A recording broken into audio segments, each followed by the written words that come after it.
بسم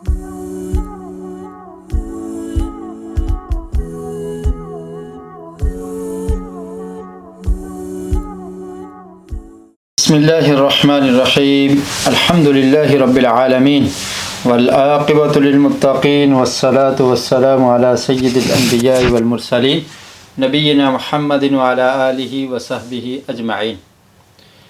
آج جو ہم سبق پڑھیں گے یہ سبق ہے سبق نمبر 11۔ بسم اللہ الرحمن الرحیم۔ آئیے نماز سمجھیے اور قرآن سمجھنا شروع کیجیے آسان طریقے سے۔ سبق نمبر 11۔ اس سے پہلے ہم 10 اسباق پڑھ چکے ہیں، آج ہمارا 11واں سبق ہے، اور اس سبق کی ابتدا میں یہ بات ہم دوبارہ ریپیٹ کریں گے کہ قرآن مجید کو سمجھنا نہایت آسان ہے۔ اللہ رب العالمین نے قرآن مجید سورہ محمد کی آیت نمبر 24 میں ارشاد فرمایا، افلا یتدبرون القرآن ام علی قلوب اقفالها، کیا وہ قرآن پر غور و فکر نہیں کرتے، تدبر نہیں کرتے، یا ان کے دلوں پر تالے لگ چکے ہیں۔ قفل کہتے ہیں تالے کو، اور اس کی جمع ہے اقفال۔ تو قرآن مجید پر تدبر کرنا، غور و فکر کرنا یہ ضروری ہے، اور غور و فکر اور تدبر تبھی ہو سکے گا جب آپ قرآن مجید کے معنی کو سمجھ رہے ہوں گے۔ تو خیر، آج کے سبق میں ہم پڑھیں گے سورۃ الفلق۔ سورۃ الفلق کا آپ کو پتہ ہے، اور اکثر لوگوں کو آتی ہے، بلکہ سبھی کو آتی ہوگی۔ سورۃ الفلق، قل اعوذ برب الفلق، اس کو ہم پڑھیں گے اور اس کا معنی اور ترجمہ سمجھنے کی کوشش کریں گے۔ گرامر میں ہم پڑھیں گے فاعل، مفعول اور فعل، اور اس کے ساتھ نکات تعلیم یا شوق۔ اور آج کے سبق میں ہم صرف 3 نئے الفاظ سیکھیں گے جو قرآن مجید میں کتنی بار آئے ہیں؟ 2299 بار، یعنی 1 کم 90، 2289 بار یہ 3 لفظ قرآن مجید میں آئے ہیں۔ تو اس طرح ہم ٹوٹل الفاظ جو اب تک سیکھ چکے ہیں ان کی تعداد ہے 64 الفاظ ہیں جو قرآن مجید میں 29,131 بار آئے ہیں، اور یہ 11 اسباق میں ہم 64 الفاظ سیکھ لیں گے جو قرآن مجید میں 29,131 بار آئے ہیں۔ اور قرآن مجید میں کل تقریباً الفاظ جو ہیں ان کی تعداد ہے 4,500، جو رپیٹ ہو کر تکرار کے ساتھ 78,000 بار قرآن مجید میں موجود ہیں۔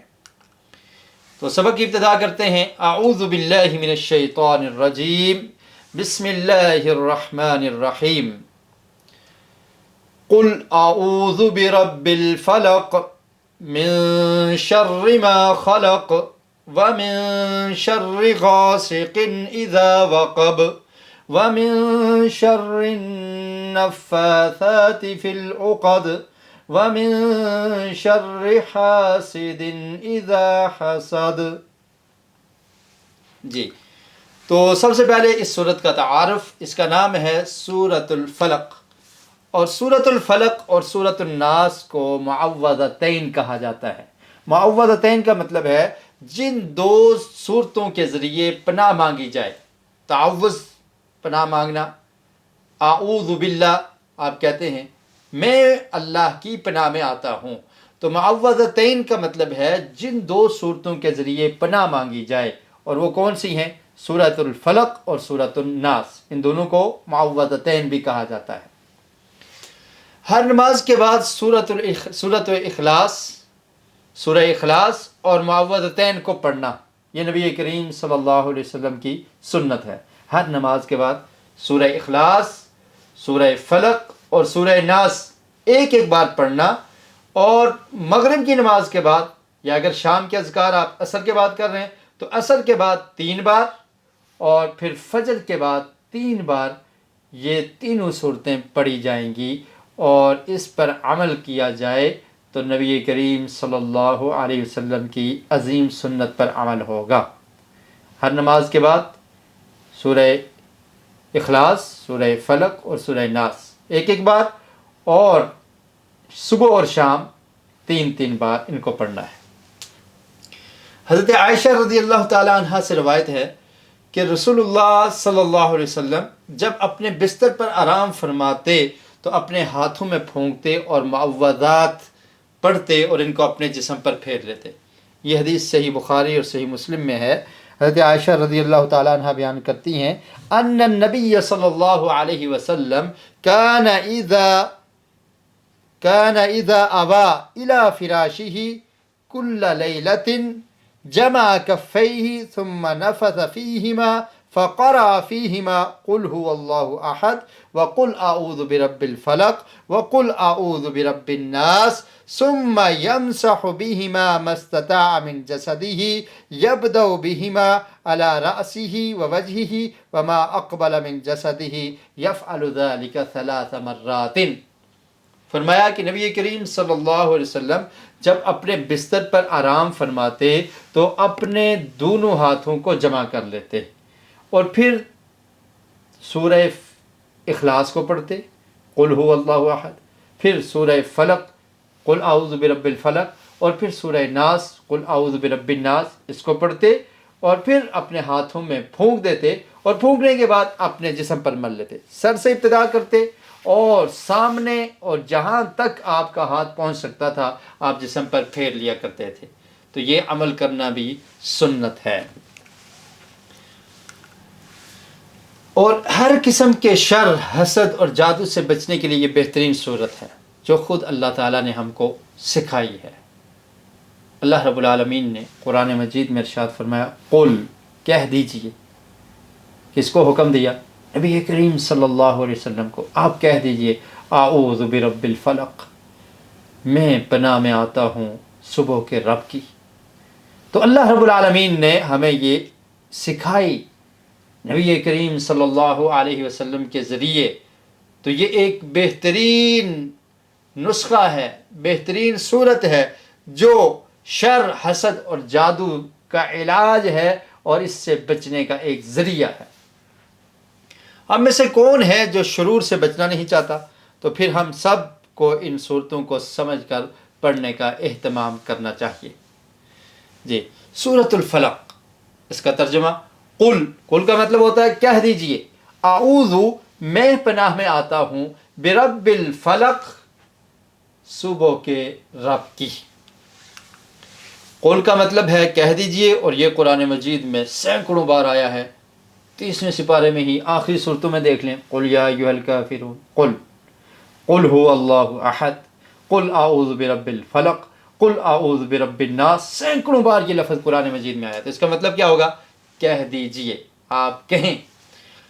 اعوذ، اعوذ کا مطلب ہوتا ہے میں پناہ میں آتا ہوں، جیسے آپ نے اعوذ باللہ میں پڑھا تھا، اعوذ باللہ، میں پناہ میں آتا ہوں اللہ کی۔ اور یہاں پر کیا ہے؟ اعوذ، میں پناہ میں آتا ہوں، برب الفلق۔ تو رب کا مطلب کیا ہے؟ رب، پروردگار، پالنے والا، ذرے ذرے کی پرورش کرنے والا، اور الفلق کہتے ہیں صبح، صبح کے رب کی پناہ میں آتا ہوں۔ تو ہم نے پچھلے اسباق میں یہ ذکر کیا تھا کہ قرآن مجید کو زندگی میں لانے کا ایک آسان فارمولہ ہے۔ وہ کیا ہے؟ راست، شخصی، طے شدہ اور متعلق، یہ 4 چیزیں سمجھنے کی ہیں کہ آپ یہ سمجھیں کہ قرآن مجید کا میرے ساتھ تعلق ہے، ڈائریکٹ تعلق ہے، اس کو کہتے ہیں راست، پرسنل، شخصی تعلق ہے کہ یہ قرآن مجید مجھے کچھ کہہ رہا ہے، اس کی آیات میں میرے لیے کوئی سبق ہے، اس کی آیات میں میرے لیے کوئی حکم ہے، مجھے کسی کام سے روکا گیا ہے۔ اور پھر یہ طے شدہ ہے، پلانٹ، کہ آپ نے قرآن مجید کی جو آیت سنی ہے تو اللہ رب العالمین نے پہلے سے لکھا تھا کہ اس وقت، اس ٹائم میں فلاں شخص قرآن مجید کی اس آیت کو سنے گا یا اس کو پڑھے گا۔ جیسے کہتے ہیں نا، دانے دانے پہ لکھا ہوا ہے کھانے والے کا نام۔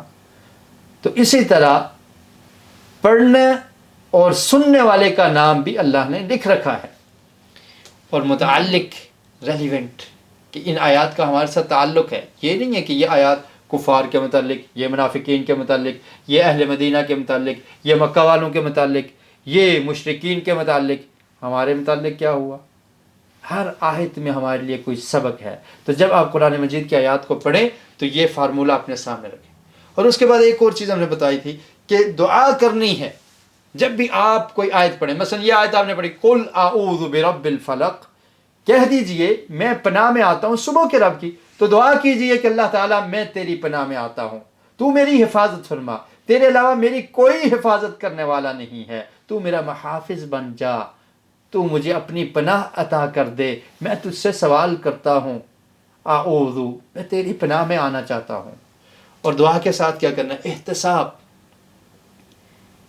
سوچئے کہ آپ نے اللہ رب العالمین سے کبھی اس طرح سے التجا کی، آپ اللہ کی پناہ میں آنا چاہتے ہیں، اللہ کی حفاظت میں آنا چاہتے ہیں، اس کے لیے آپ نے کیا کیا؟ اگر نہیں کیا پھر پلاننگ کیجئے کہ اس آیت کو، اس صورت کو میں اپنی زندگی میں لاؤں گا، اور جب آپ کو یہ بات سمجھ آ گئی تو پھر اس کی تبلیغ کرنا بھی آپ کی ذمہ داری ہے، اس کو آگے پھیلانا ہے۔ جی، یاد رہے کہ انسان فتنوں کے حملوں میں، دن اور رات کی آفات میں، بعض شر پسند انسانوں میں، حاسدوں میں اور وائرسوں میں گرا ہوا ہے۔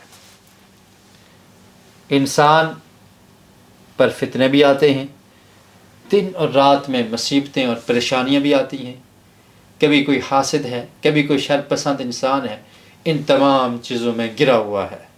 تو اللہ تعالیٰ کی عظمت اور اس کی ربوبیت کو محسوس کرتے ہوئے جس نے آج تک حفاظت دی ہے، اس سے درخواست کریں کہ آئندہ بھی وہ ہماری حفاظت فرما۔ تو یہ مطلب ہے قل اعوذ برب الفلق۔ رب الفلق کے الفاظ پر غور کیجئے، تصور کا پورا استعمال کیجئے کہ وہ رب جو صبح کا رب ہے۔ صبح کیسے ہوتی ہے؟ صبح کا رب کس طرح وہ صبح کو لے کر آتا ہے؟ سورج، روشنی کا ڈیزائن، اس کی دوری زمین سے، سورج کتنا دور ہے زمین سے، اور زمین کی خاص حساب سے گردش، خاص غلاف جو مضر شعاعوں کو چھان کر مفید شعاعوں کو جانے دے، اور دیگر بے شمار انتظامات۔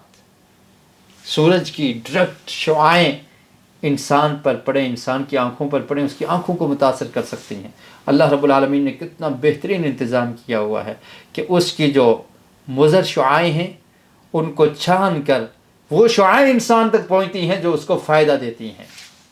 آپ دیکھیے جب سورج گرہن ہوتا ہے تو کس طرح کی باتیں لوگ کرتے ہیں کہ یہ سورج گرہن نقصان دے سکتا ہے، بچوں کو باہر نہ نکالا جائے، اور لوگ اپنی آنکھوں کی حفاظت کریں، نقصان ہو سکتا ہے۔ یہ وہی سورج ہے جس کو اللہ رب العالمین تھوڑی دیر کے لیے، کچھ وقت کے لیے بے نور کر دیتا ہے۔ اور اللہ رب العالمین صبح کا رب ہے، اس سورج کو حکم ہوتا ہے صبح اس جگہ سے طلوع ہو اور شام کو فلاں جگہ پر مغرب میں تو نے غروب ہونا ہے۔ یہ اللہ کے حکم کی مخالفت نہیں کرتا، یہ اتنی بڑی مخلوق ہے لیکن اللہ کے حکم کی پابند ہے۔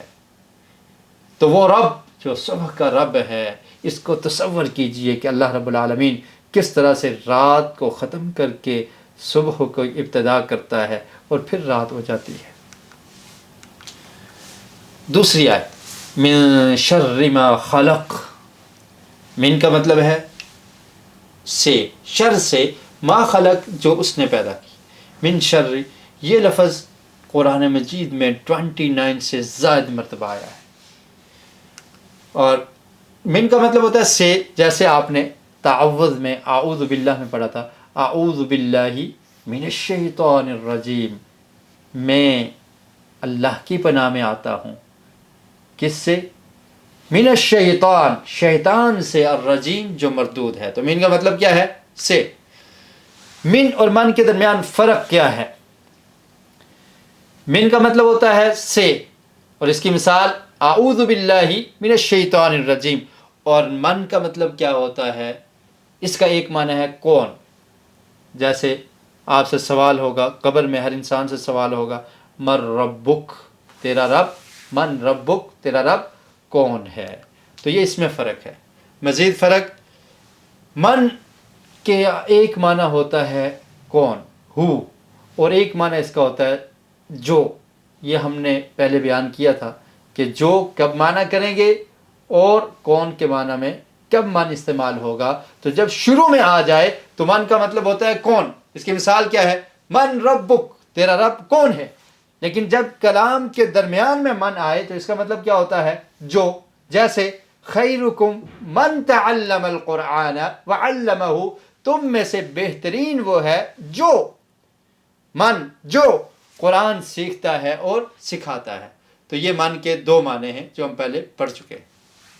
جی، تو شر کہتے ہیں برائی کو، تکلیف کو. اسی سے ہے شرارت، شریر، اشرار، شر پسند اور شر انگیز. اردو میں بھی یہ لفظ استعمال ہوتے ہیں.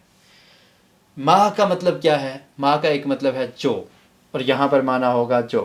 من شر، اس کے شر سے، جو خلق، اس نے پیدا کیا.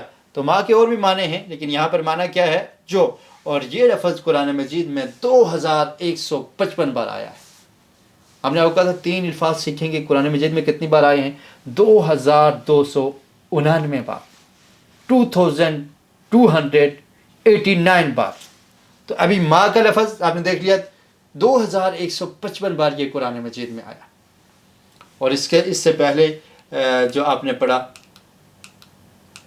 وہ لفظ 29 سے زائد بار، من شر، شر کا لفظ 29 سے زائد بار قرآن مجید میں آیا ہے. جی، تو ما کا ایک معنی ہوتا ہے کیا. ایک معنی کیا پڑھا ہم نے؟ جو، من شر ما خلق. اور ایک اس کا معنی کیا بھی ہوتا ہے سوال کے لیے. جیسے سوال کیا ہوگا قبر میں؟ ما دینک، تیرا دین کیا ہے. جی، اور اسی طرح ما کے 2 معنی اور بھی ہیں، یعنی ٹوٹل اس کے 3 معنی ہیں. ایک اس کا معنی ہوتا ہے نہیں، جیسے کہا جاتا ہے معافی کہ یہ چیز نہیں ہے.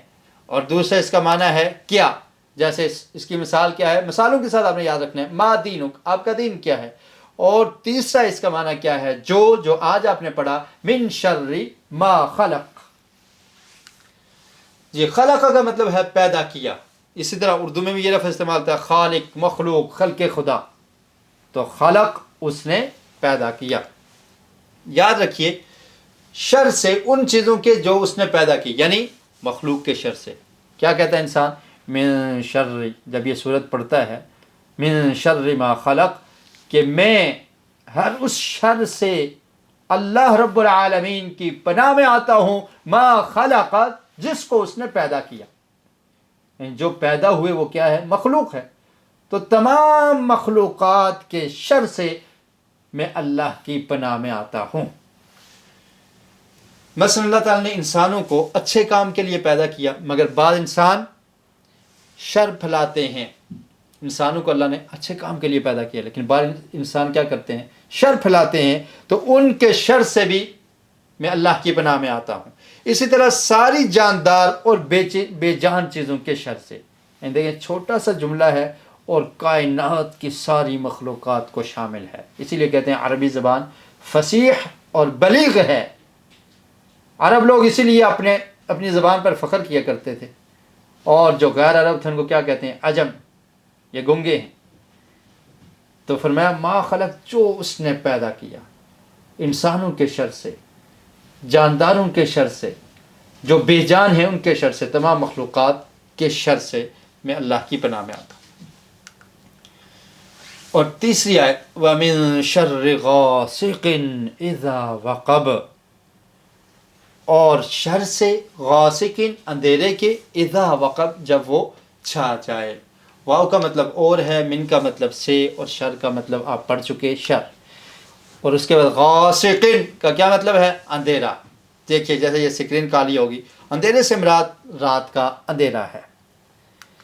اذا کا مطلب ہوتا ہے جب، اور اذ کا مطلب بھی ہوتا ہے جب.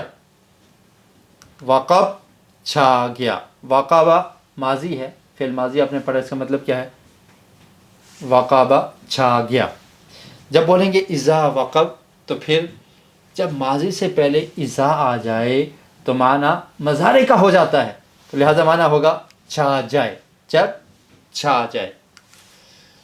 روزانہ 12 گھنٹے کے بعد رات آتی ہے اور رات میں کمانے کا وقت ختم ہو جاتا ہے. انسان نسبتاً فارغ ہوتا ہے، خالی دماغ شیطان کا کارخانہ بن سکتا ہے، اس لیے فرمایا کہ جب اندھیرا چھا جائے اس وقت کے شر سے میں اللہ کی پناہ میں آتا ہوں، کہ جب دماغ خالی ہے، انسان فارغ ہے، تو پھر وہ شیطان اس پر حملہ آور ہو جائے گا۔ اور رات کے وقت اکثر غلط چیزیں اور شرور، جیسے ٹی وی پروگرام، رات کو فرصت ہے ٹی وی دیکھ رہا ہے، سینما، کلب، بدکاریاں وغیرہ، اور زیادتیاں اور ظلم، حملہ آور ہونا، ڈاکوں کے کام، ڈاکہ مارنا، چوری کرنا، ڈکیتی کرنا، اور بری عادات اور برے کام جو کرنے والے لوگ ہیں وہ رات کے اندھیرے کا سہارا لیتے ہیں۔ اور دشمن کے حملے بھی رات میں آسان ہوتے ہیں، جس طرح دنیاوی دشمن رات کو حملہ کرنا ان کے لیے آسان ہوتا ہے، اسی طرح شیطان کا حملہ بھی رات کو آسان ہوتا ہے۔ اور اس کے بعد وَمِن شَرِّ النَّفَّاثَاتِ فِي الْعُقَدِ، اور شر سے النفاثات پھونکے مارنے والیوں کے، فی العقد گرہوں میں۔ تو اس سے پہلے جو ہم نے پڑھا وَمِن شَرِّ غَاسِقٍ إِذَا وَقَبَ، کہ رات کے شر سے جب وہ چھا گئے۔ اس کے متعلق ایک حدیث ہے، نبی کریم صلی اللہ علیہ وسلم نے ارشاد فرمایا، صحیح البخاری میں یہ حدیث اور اسی طرح صحیح مسلم میں بھی موجود ہے، حضرت جابر بن عبداللہ رضی اللہ تعالی عنہما بیان کرتے ہیں، فرمایا اذا کان جنح اللیل او امسیتم فکفوا صبیانکم فإن الشیاطین تنتشر حینئذ، فرمایا کہ جب شام کا وقت قریب ہو، جب تم شام کرنے لگو، مغرب سے کچھ دیر پہلے کا وقت، مغرب کا وقت، فرمایا اس وقت اپنے بچوں کو گھر میں بند کر لو، اپنے دروازوں کو بند کر لو، اور ایک روایت کے الفاظ ہیں کہ مواشی جو جانور ہیں ان کو بھی بند کر دو، کیونکہ اس وقت شیاطین پھیلتے ہیں، جو ہی اندھیرا چھا جاتا ہے شیاطین نکل پڑتے ہیں، پھیل جاتے ہیں، تو فرمایا اس وقت کنٹرول کر لو، دروازے بند کر لو اور اللہ کا نام لو، وَاذْكُرُوا اسْمَ اللَّهِ، اللہ کا نام لو، کیونکہ شیطان بند دروازے کو کھول نہیں سکتا۔ اور پھر جب کچھ وقت یہ گزر جائے، اس کے بعد یعنی ایک ساعہ کا لفظ حدیث میں ہے، فَإِذَا ذَهَبَ سَاعَةً مِّنَ اللَّيْلِ فَخَلُّوهُمْ، اور پھر تم بچوں کو چھوڑ سکتے ہو۔ تو یہ وقت ہوتا ہے جب اندھیرا چھاتا ہے تو شیاطین کے حملے بھی زیادہ ہو جاتے ہیں۔ وَمِن، اور من کا مطلب سے، اور شر کا مطلب آپ پڑھ چکے، شر النفاثات، یہ جمع ہے، اس کی واحد کیا آئے گی؟ نفاثات، نفاثتی، اور اس کی جمع کیا ہے؟ نفاثات۔ تو نفاثہ کس کو کہتے ہیں؟ پھونک مارنے والی، نفاثہ ایک کو پھونک مارنے والی یعنی جادوگرنی، اور نفاثات کا مطلب ہے جادوگرنیاں، پھونکیں مارنے والیاں۔ مؤنث کا لفظ بولا گیا ہے لیکن مرد اور عورت دونوں مراد ہیں، جو جادو کرتے ہیں، جو پھونکیں مارتے ہیں، منتر پڑھتے ہیں اور لوگوں کو نقصان پہنچانے کے لیے کوشش کرتے رہتے ہیں، ان کو نفاثات کہا جاتا ہے۔ فی العقد، عقد کا کیا مطلب ہے؟ عقد کا مطلب ہوتا ہے گرہیں، اور اس کی واحد کیا آئے گی؟ عقدۃن، ایک گرہ کو کہتے ہیں، اور زیادہ ہوں تو ان کو کیا کہتے ہیں؟ عقد، جمع کا صیغہ ہے عقد۔ تو فرمایا فی العقد یعنی گرہوں میں، پھونکے مارنے والیاں گرہوں میں۔ اسی طرح لفظ بولا جاتا ہے عقد، جیسے کہتے ہیں عقد نکاح، عقد ایجار، شادی کی گرہ، عقد نکاح اس کو کہا جاتا ہے۔ ایک اور بھی قسم کے پھونکنے والے ہیں جو روزانہ ہم میں سے ہر ایک کے سر میں رات میں 3 گانٹھ باندھتے ہیں، یعنی شیطان۔ تو پہلی بات یہ ہے کہ نفاثات فی العقد سے مراد جادوگرنیاں ہیں، منتر پڑھنے والیاں جو گرہوں میں پھونکتی ہیں۔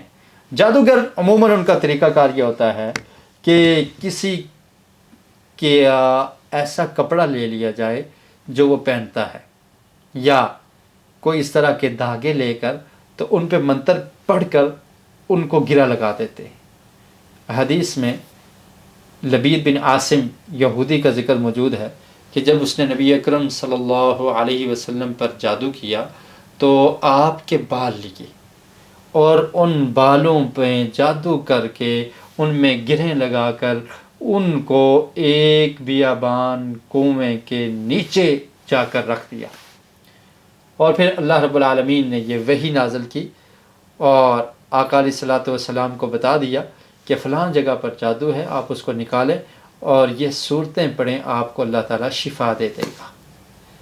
تو یہ نفاثات فی العقد، گرہوں میں یہ پھونک کے منتر پڑھ کر لوگوں کو نقصان پہنچانے کی کوشش کرتے ہیں، اور ایسا کام کرنا یہ کفر ہے۔ کسی کو نقصان دلانے کے لیے جادو کرنا یہ کفر کا کام ہے، کفریہ کام ہے، اور یہ بہت بڑا گناہ ہے۔ اور ایسے لوگ، یہ کام کرنے والے، ان کی زندگی سکون اور اطمینان سے خالی ہوتی ہے۔ وہ لوگوں کا نقصان پہنچاتے ہیں اور وہ اپنا ہی نقصان کر رہے ہوتے ہیں، اور ان کی عاقبت بھی، آخرت بھی برباد ہو جاتی ہے۔ ایسے کاموں سے بچنا چاہیے۔ آپ دوسرے کے لیے دعا کریں گے تو فرشتے آپ کے لیے دعا کریں گے۔ اگر آپ دوسرے کو نقصان پہنچانے کی کوشش کریں گے تو اس سے آپ کا نقصان بھی یقیناً ہوگا۔ آپ دیکھیں، جب کوئی انسان کسی کو دباتا ہے تو اس کو دبانے کے لیے اس کو خود بھی جھکنا پڑتا ہے، خود دب جاتا ہے، لیکن جب کسی کو اٹھاتا ہے تو خود بھی اٹھ جاتا ہے۔ وہ کسی نے کہا نا، مرد کے نشہ پلا کر گرانا تو سبھی کو آتا ہے، مزہ تو تب ہے کہ گرتے ہوئے کو تھام لے ساکی، خیر الناس من ینفع الناس۔ تو لوگوں کے نفع کا کام کرنا چاہیے، ان کو نقصان پہنچانے کے بارے میں نہیں سوچنا چاہیے۔ تو اسی طرح نبی کریم صلی اللہ علیہ وسلم نے ارشاد فرمایا، یہ حدیث صحیح البخاری میں ہے کہ یعقد الشیطان علی قافیۃ رأس احدکم اذا هو نام 3 عقد، وہاں پر بھی عقد کے الفاظ ہیں کہ جب تم میں سے کوئی شخص سوتا ہے تو شیطان اس کی گدی پر 3 گریں لگا دیتا ہے اور پھر اس پر منتر پڑتا ہے، لیل طویل، بڑی لمبی رات ہے، سو جا، آرام کر، اس طرح کا منتر پڑتا ہے اور 3 گریں لگا دیتا ہے۔ آقا علیہ الصلوۃ والسلام نے فرمایا کہ اگر وہ انسان رات کو جب جاگتا ہے، جاگ کر اللہ کا ذکر کرتا ہے تو 1 گرہ کھل جاتی ہے۔ اس سے یہ پتہ چلتا ہے کہ اللہ کے ذکر سے شیطان کو تکلیف ہوتی ہے، شیطان کو بھگانا ہے تو اللہ کا ذکر کیجیے۔ اور پھر فرمایا کہ جب وہ کھڑا ہو کر وضو کرتا ہے 2 گرہ کھل جاتی ہے، اور جب پھر نماز پڑھتا ہے تو 3 گرہ بھی کھل جاتی ہے، اور وہ بڑا ہی حشاش بشاش نشیط ہو کر صبح کرتا ہے۔ اور جو ایسا نہیں کرتا تو اس کے بارے میں فرمایا اصبح خبیث النفس کسلان، وہ بڑا ہی سست اور خبیث النفس ہوتا ہے۔ اور پھر عبداللہ بن مسعود رضی اللہ تعالیٰ عنہ سے روایت ہے، نبی کریم صلی اللہ علیہ وسلم کو ایک شخص کے بارے میں بتایا گیا کہ جو صبح تک سویا رہتا ہے، تو آپ نے فرمایا کہ شیطان اس کے کان میں پیشاب کر جاتا ہے۔ تو یہ گرہیں کیسے کھلتی ہیں؟ جب انسان اٹھتا ہے، اللہ کا ذکر کرتا ہے، 1 گرہ کھل جاتی ہے، جب وضو کرتا ہے 2 گرہ کھل جاتی ہے، جب نماز پڑھتا ہے تو 3 گرہ کھل جاتی ہے۔ تو شیطان اس طرح سے ہر انسان کے اس کی گدی پر، سر کے آخری حصے پر جب وہ سوتا ہے تو 3 گرہیں لگا دیتا ہے، اور گرہ پر وہ منتر پڑتا ہے، تیرے لیے رات بہت لمبی ہے، بس خوب سو جا۔ آخری آیت، وَمِن شَرِّ حَاسِدٍ اِذَا حَسَد، اور حسد کرنے والے کے شر سے، اذا حسد، جب وہ حسد کرے۔ حاسد کہتے ہیں حسد کرنے والے کو، واو کا مطلب اور، من کا مطلب سے، اور شر کا مطلب برائی، تکلیف، شر۔ حسد کسے کہتے ہیں؟ کوئی شخص یہ چاہے کہ جو فضل، جو نعمت دوسرے کو ملی ہے وہ اس سے چھن جائے اور مجھے مل جائے، یا کم از کم اس سے چھن جائے، تو یہ شخص حسد کر رہا ہے، اور حسد بہت بڑا جرم ہے۔ ایسا شخص اپنا ہی نقصان کرتا ہے، اور گویا کہ یہ اللہ تعالیٰ کی تقدیر پر اور اللہ کی رضا پر راضی نہیں ہے۔ یعنی اللہ تعالیٰ نے فیصلہ کیا ہے کہ فلاں کو یہ نعمت دینی ہے اور فلاں کو نہیں دینی، فلاں کو فراوانی والا رزق عطا کرنا ہے اور فلاں تنگ دست ہوگا، فلاں کے پاس مال و دولت ہوگی، فلاں کے پاس علم ہوگا اور فلاں جاہل ہوگا، تو یہ اللہ تعالیٰ کے فیصلے ہیں۔ حسد کرنے والا گویا کہ یہ کہتا ہے کہ اللہ نے یہ فیصلہ صحیح نہیں کیا، اس کو نہیں ملنا چاہیے تھا بلکہ مجھے ملنا چاہیے تھا، یا پھر یہ چاہتا ہے کہ اس کا نقصان ہو جائے، اس کو چھن جائے، تو یہ حسد ہے۔ ان الحسد یأکل الحسنات کما تأکل النار الحطب، فرمایا کہ حسد نیکیوں کو اس طرح سے کھا جاتا ہے جس طرح آگ لکڑی کو کھا جاتا ہے۔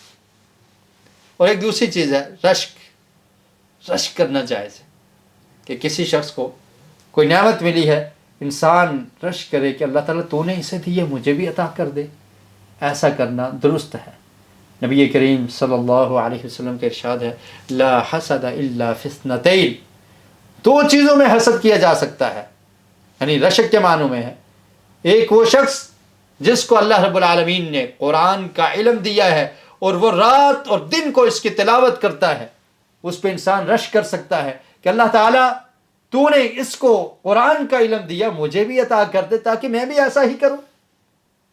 اور دوسرا وہ شخص جس کو اللہ تعالیٰ نے مال و دولت سے نوازا ہے اور وہ اپنے مال کو اللہ کے راستے میں خرچ کرتا ہے، انسان یہ رشک کرے کہ اللہ تعالیٰ تو نے اسے مال دیا ہے، دولت دی ہے، مجھے بھی عطا کر دے اور میں بھی اسی کی طرح لوگوں میں مال کو بانٹوں گا، تقسیم کروں گا، غرباء میں، مساکین میں، اللہ کے راستے میں اپنے مال کو قربان کروں گا، تقسیم کروں گا، تو اس کے بارے میں رشک کرنا یہ درست اور جائز ہے۔ تو رشک جائز ہے اور حسد کرنا یہ حرام ہے۔ حسدہ اذا حسدہ، حسد کیا، ماضی کا صیغہ ہے حسدہ، یہ آپ نے پڑھا ہے، لیکن جب اس سے پہلے اذا آ جائے گا تو معنی کیا ہوگا؟ مضارع کا، اذا حسدہ، جب حسد کرے۔ موچی سے حسد کرتا ہے، یعنی عام طور پر ساتھیوں ہی میں حسد ہوتا ہے، ساتھی ہی ایک دوسرے سے حسد کرتے ہیں۔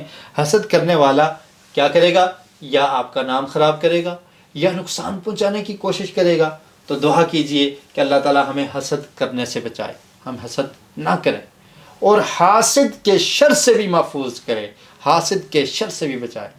اور پھر ایک بہت ہی بہترین نسخہ بتا دیا کہ اپنے بھائی کے لیے دعا کیجئے غائبانہ میں تو آپ کو بھی ملے گا۔ نبی کریم صلی اللہ علیہ وسلم نے ارشاد فرمایا کہ جب کوئی شخص اپنے کسی بھائی کے لیے دعا کرتا ہے اس کی عدم موجودگی میں، تو فرشتہ اس کے لیے یہ کہتا ہے وَلَكَ الْمِثْلُ، کہ اللہ تعالیٰ اس دعا کرنے والے کو بھی عطا کرتے ہیں، اور فرشتہ اس کی دعا پر آمین کہتا ہے۔ تو یہ ایک بہترین نسخہ ہے، نسخہ نبوی ہے۔ حسد سے جان چھڑائیے اور اپنے بھائی کے لیے دعا کیجئے۔ جب آپ دعا کریں گے کہ اللہ تعالیٰ تو نے اس کو اتنا مال دیا ہے، اس کو اور برکتوں سے نواز دے، تو نے اس کو اتنا علم و فضل دیا ہے، اس کے علم و فضل میں برکتیں عطا کر دے، اللہ تعالیٰ اس کو نفع بند بنا دے، اس سے لوگوں کو فائدہ حاصل ہو۔ جب آپ اپنے بھائی کے لیے ایسی دعائیں کریں گے تو وہ فرشتہ آپ کے لیے کہے گا وَلَكَ الْمِثْلُ، کہ اللہ تعالیٰ اس کو بھی عطا کر دے۔ جی، وَمِن شَرِّ مَا خَلَقَ میں سب شامل ہیں مگر 3 شرور کا خاص ذکر۔ جب شروع میں ہم نے یہ پڑھا قُلْ أَعُوذُ بِرَبِّ الْفَلَقِ، میں قل کہہ دیجئے میں پناہ میں آتا ہوں برب الفلق، صبح کے رب کی، من شر ما خلق، ہر اس شر سے جس کو اس نے پیدا کیا۔ اس میں سب آگے، لیکن اس کے باوجود 3 چیزوں کا خاص ذکر کیا گیا۔ وہ کون سی ہیں؟ غاسقن، ومن شر غاسقن، اندھیرے کے شر سے۔ یہ بھی مخلوق میں ہے، لیکن اس کے باوجود ما خلق کہنے کے بعد پھر غاسق کا ذکر کیا اسپیشل، اور پھر نفاثات، جادوگرنیاں، ان کا اسپیشل ذکر کیا، اور پھر حاسد، حسد کرنے والا، ان 3 کا اسپیشل علیحدہ سے ذکر کیا۔ اس کی کیا وجہ ہے؟ تینوں میں ایک چیز عام ہے، انسان کو معلوم نہیں ہوتا کہ وہ شر کے حملے میں ہے، رات کے جادو کے یا حاسد کے۔ رات کو بھی اندھیرا ہوتا ہے، انسان کو معلوم نہیں ہوتا تو اس پر حملہ ہو جاتا ہے۔ اسی طرح جو جادوگر ہے کسی نے جادو کیا، انسان اس کے شر کا شکار ہو گیا اور انسان کو پتہ ہی نہیں ہے کون ہے جادو کرنے والا، کس نے کروایا ہے، پریشان ہے۔ اور حسد کرنے والا کون ہے، کون حاسد ہے، نہیں پتہ چلتا۔ تو یہ تینوں چیزیں ایسی ہیں کہ انسان کو معلوم نہیں ہوتا اور انسان ان چیزوں کا شکار ہو سکتا ہے، اس لیے ان کا اسپیشل ذکر کر دیا۔ سورت کو زندگی میں لائیے۔ اس سورت کو، جو ایک بہترین سورت ہے، مختصر ترجمہ میں نے آپ کے سامنے رکھا، اس کو زندگی میں لانے کا طریقہ کیا ہے؟ آپ ہر فرض نماز کے بعد تینوں کل پڑھتے اور فجر اور مغرب کے بعد تین بار پڑھتے۔ نبی کریم صلی اللہ علیہ وسلم کی یہ سنت ہے۔ اس طرح آپ عمل کریں، سمجھ کر پڑھیں، تو آپ بھی اس سورت کو اپنی زندگی میں لا سکتے ہیں۔ کون ہے جو محفوظ نہیں رہنا چاہتا؟ ہر انسان یہ چاہتا ہے کہ میں محفوظ رہوں، میں شر سے محفوظ رہوں، میں آفات سے محفوظ رہوں۔ تو پھر اللہ تعالیٰ کا دیا ہوا فارمولہ استعمال کیجئے، جس کے ہاتھ میں ساری مخلوق ہے۔ اگر ہم نہ کریں تو اس میں نقصان کس کا ہے؟ ہمارا ہی نقصان ہے۔ اللہ تعالیٰ نے یہ فارمولہ دے دیا۔ اب اگر شر سے محفوظ رہنا ہے، حفاظت چاہتے ہیں، تو اس صورت کو اور اس کے ساتھ دو عظیم صورتیں مزید، ان کو اپنی زندگی میں لائیے۔ اگر ہم نہیں لائیں گے تو اس میں ہمارا ہی نقصان ہے۔ ہم میں سے ہر ایک محفوظ رہنا چاہتا ہے اور حفاظت کی دعا کرتا ہے، اور کرنی چاہیے، لیکن ساتھ میں کچھ کوشش بھی ہو۔ یہ نہیں کہ صرف دعا کرتا ہے کہ اللہ تعالیٰ میری حفاظت فرما، کوشش نہیں کرتا، یہ پڑھنے کی کوشش نہیں کرتا، سمجھنے کی کوشش نہیں کرتا۔ تو اس لیے کچھ کرنے کی بھی ضرورت ہے۔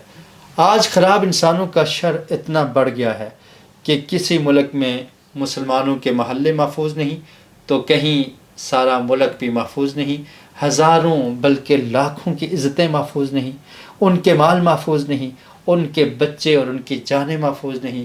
یہ سارے لوگ مل کر کام کر رہے ہیں۔ کیا ہم اکیلے ہی اپنی دنیا میں صرف قرآن مجید اور نماز پڑھتے رہیں گے؟ مسلمانوں کے دشمن مل کر کام کر رہے ہیں اور کس طرح سے نقصان پہنچانے کی کوشش کر رہے ہیں، اور ٹیم ورک، مل کر کوشش، محنت ہو رہی ہے۔ لیکن ہم صرف اکیلے، میں نے نماز پڑھنی ہے، میں نے قرآن پڑھنا ہے، پڑھانا ہے، بس ختم؟ جب تک ہم مل کر کام نہیں کریں گے تو ہم ان شرارتوں سے، ان شریر لوگوں کے شر سے محفوظ نہیں رہ سکیں گے۔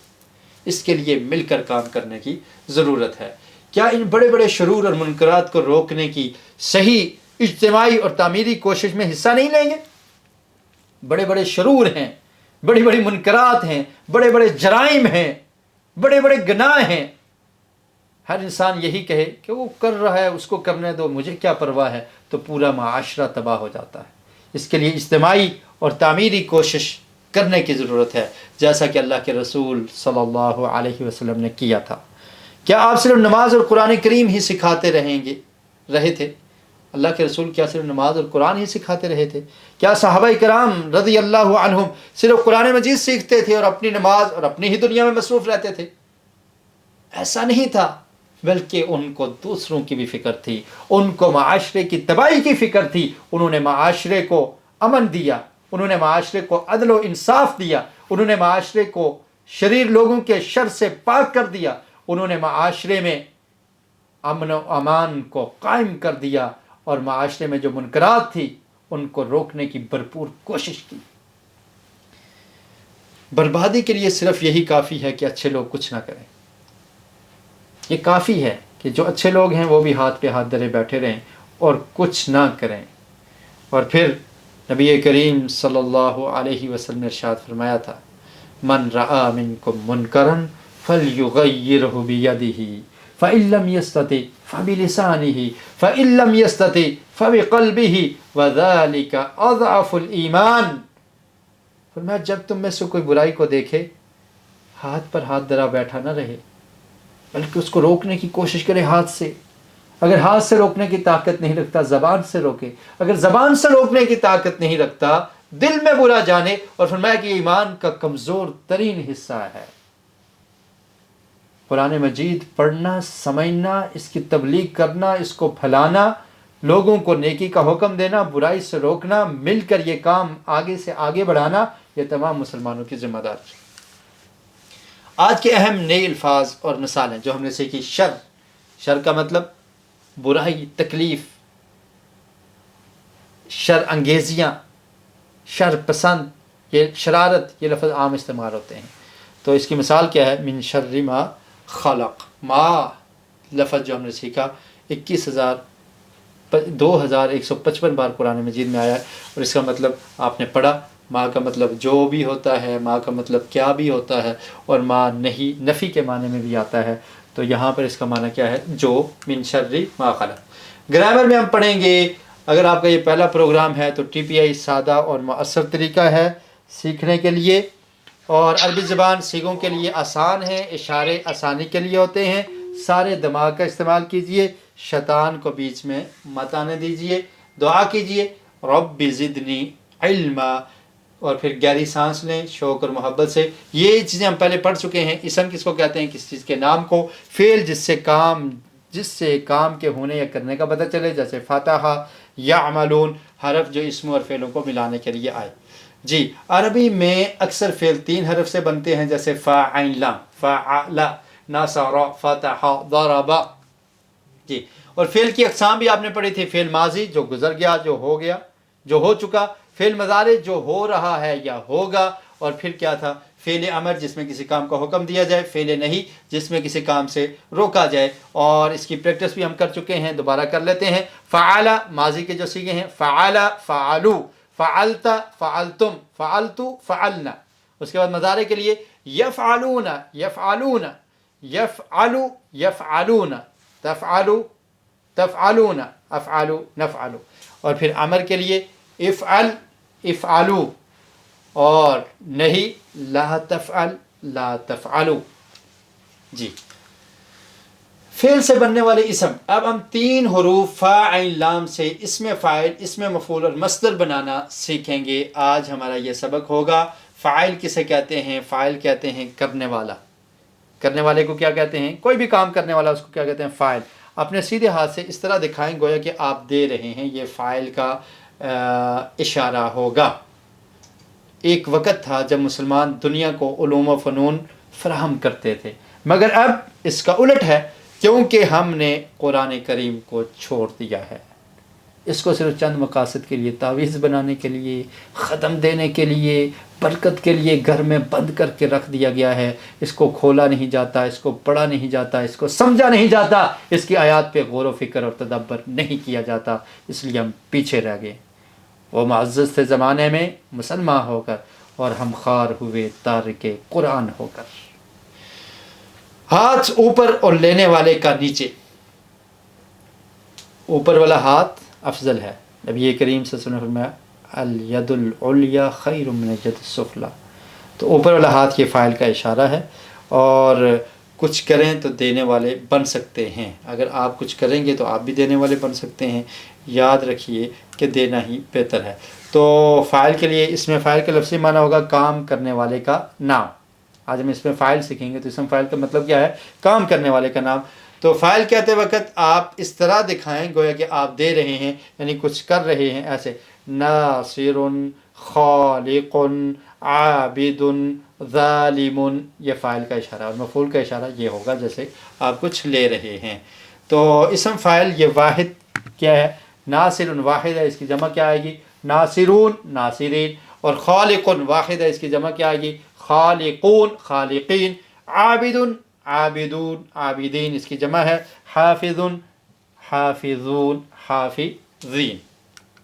جی اس سے مفعول آپ مفعول کہیں گے تو اپنے سیدھا ہاتھ سے اس طرح دکھائیں گے آپ کچھ لے رہے ہیں. تو مفعول کی مثال کیا ہے؟ منصور، مغضوب. سورہ فاتحہ میں آپ نے پڑھا معلوم، مفتوح. جی تو اس کا اشارہ کیا ہوگا؟ ایسے ہوگا. جی اس کی جمع واحد منصور ہے، اور اس کی جمع کیا آئے گی؟ منصورون، منصورین. مخلوق، مخلوقون، مخلوقین. معبود، معبودون، معبودین. محفوظ، محفوظون، محفوظین. مصدر کا لفظی معنی ہوتا ہے نکلنے کی جگہ، یعنی جس سے آگے کچھ الفاظ بنے. 3 حروف سے بننے والے افعال کے مصدر ایک جیسے نہیں ہوتے. جب آپ فعل کہیں تو اپنا سیدھے ہاتھ کی مٹھی کو اوپر اٹھا کر ہوا میں لہرائیں، جیسا کہ آپ کام ہوتا ہوا دکھا رہے ہیں. تو ہم نے آج پڑھ لیا فاعل، مفعول اور فعل، یعنی ایسے آپ کریں گے فاعل، مفعول اور فعل، ٹھیک ہے، یہ مصدر ہے. اور اس کو جمع بنانے کا طریقہ بعد میں دیکھتے ہیں، پہلے پریکٹس کر لیتے ہیں. ناصر، منصور، نصر، حافظ، محفوظ، حفظ، خالق، مخلوق، خلق، عابد، معبود، عبد. ٹھیک ہے.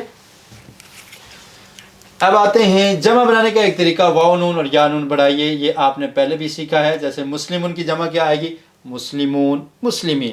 اسی طرح اس میں فاعل میں بھی ایسے ہی ہوگا، فاعلن، اس کی جمع کیا آئے گی؟ فاعلون اور فاعلین. واو نون اور یا نون کا اضافہ کر دیں گے. اور اس میں مفعول میں بھی ایسے ہی ہوگا، مفعولن، اس کی جمع کیا آئے گی؟ مفعولون اور مفعولین.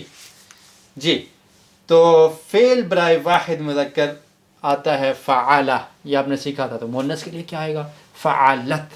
بائیں ہاتھ کا اشارہ کریں گے، فعالہ، فعالت. جی پریکٹس کیجئے میرے ساتھ. فعالہ، فعالت، ایک کے لیے، ایک مؤنث کے لیے آئے گا فعالہ مذکر اور فعالت مؤنث.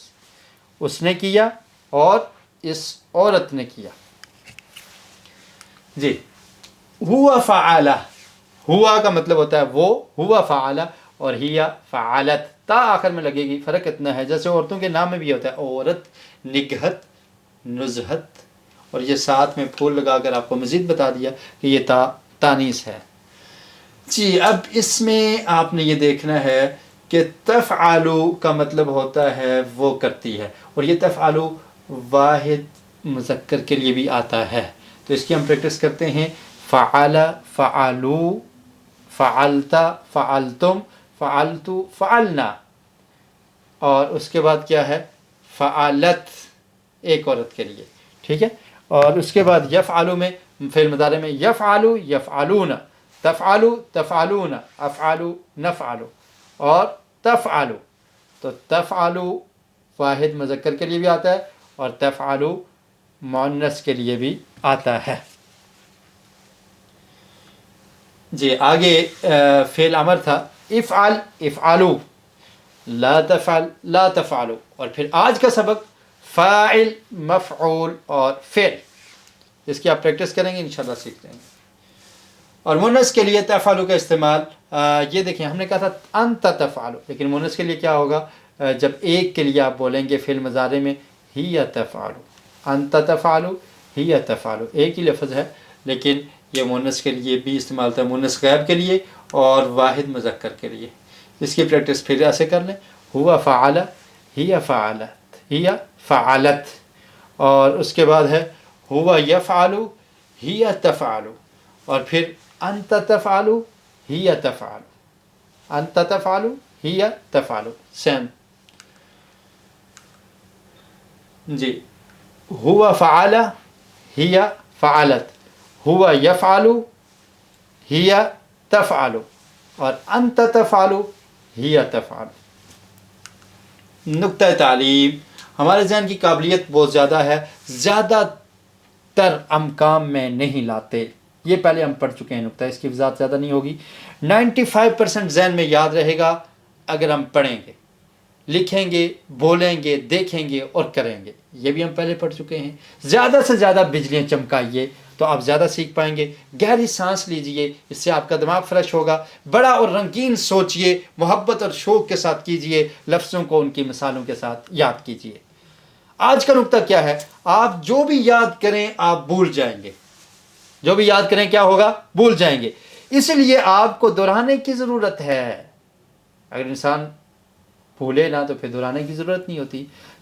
تو اس لیے کہ آپ نہ بھولیں، اس کے لیے کیا کرنا ہے؟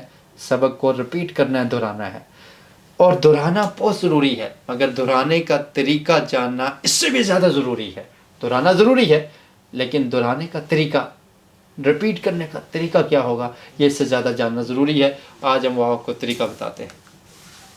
اگر آپ 100 باتیں سیکھتے ہیں تو آپ 1 گھنٹے بعد 70% بھول جائیں گے، 70% بھول جائیں گے. 100 باتیں آپ نے سیکھی، 1 گھنٹے بعد 70% بھول گئے. تو پھر کیا کرنا ہے؟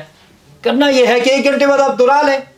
جی جب آپ 1 گھنٹے کے بعد دہرا لیں گے تو وہ 1 دن تک یاد رہے گا.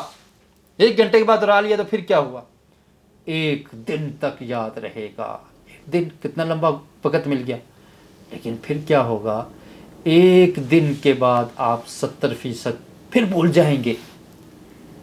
1 دن کے بعد جب آپ 70% بھول گئے تو پھر کیا کرنا ہے؟ آپ نے 1 دن کے بعد پھر دہرا لیں تو آپ کے ذہن میں یہ 1 ہفتے تک محفوظ رہے گا. آپ دیکھ لیں 1 ہفتے تک محفوظ رہے گا. 1 ہفتے کے بعد کیا ہوگا؟ 1 ہفتے کے بعد آپ پھر 70% بھول جائیں گے. تو پھر آپ نے کیا کرنا ہے؟ پھر اسی طرح آپ ہفتے کے بعد دہرا لیں. اور جب 1 ہفتے کے بعد دہرا لیں گے تو وہ آپ کے ذہن میں 1 مہینے تک رہے گا. اب وہ 1 مہینے تک باقی رہے گا. اب مہینے بعد آپ نے کیا کرنا ہے؟ مہینے بعد اگر مہینے بعد پھر 70% بھول جائے گا تو پھر کیا حل ہے؟ پھر مہینے کے بعد اس کو دہرا لیں. جب آپ مہینے کے بعد دہرا لیں گے تو کب تک باقی رہے گا؟ 6 مہینے تک باقی رہے گا. اور پھر 6 مہینے کے بعد آپ کو 70% بھول جائے گا. لیکن پھر کیا حل ہے کہ 6 مہینے کے بعد آپ پھر دہرا لیں. تو سمجھ کیا آیا کہ اگر آپ 1 ہفتے کے بعد دہرائیں گے تو آپ 1 مہینے کے بعد پھر 70% بھول جائیں گے. اگر آپ 1 مہینے بعد دہرائیں گے تو آپ 6 مہینے بعد پھر 70% بھول جائیں گے. تو اس لیے اگر آپ چاہتے ہیں کہ آپ نہ بھولیں تو سبق کو دہرائیں. جی جو پہلے اسباق پڑھ چکے ہیں ان کو بھی اور جو آج پڑھا ہے اس کو بھی. اگر آپ چاہتے ہیں نہ بھولیں تو کیا کرنا ہے؟ دہرانا ہے. اور دہرانا کب ہے؟ 1 گھنٹے بعد. پہلی بات 1 گھنٹے کے بعد آپ نے دہرانا ہے. اور پھر 1 گھنٹے کے بعد دہرا لیا پھر کب دہرانا ہے؟ پھر یہ آپ کے ذہن میں 1 دن تک رہے گا. 1 دن بعد پھر دہرا لیں. اب 1 دن کے بعد آپ نے دہرا لیا یہ آپ کے ذہن میں کب تک رہے گا؟ 1 ہفتے تک رہے گا. اب ہفتے کے بعد بھولنے لگے گا تو آپ نے اس کو بھولنے نہیں دینا. 1 ہفتے بعد پھر دہرا لیں. اور جب آپ 1 ہفتے کے بعد پھر دہرا لیں گے پھر کیا ہوگا؟ یہ آپ کے ذہن میں 1 مہینے تک رہے گا.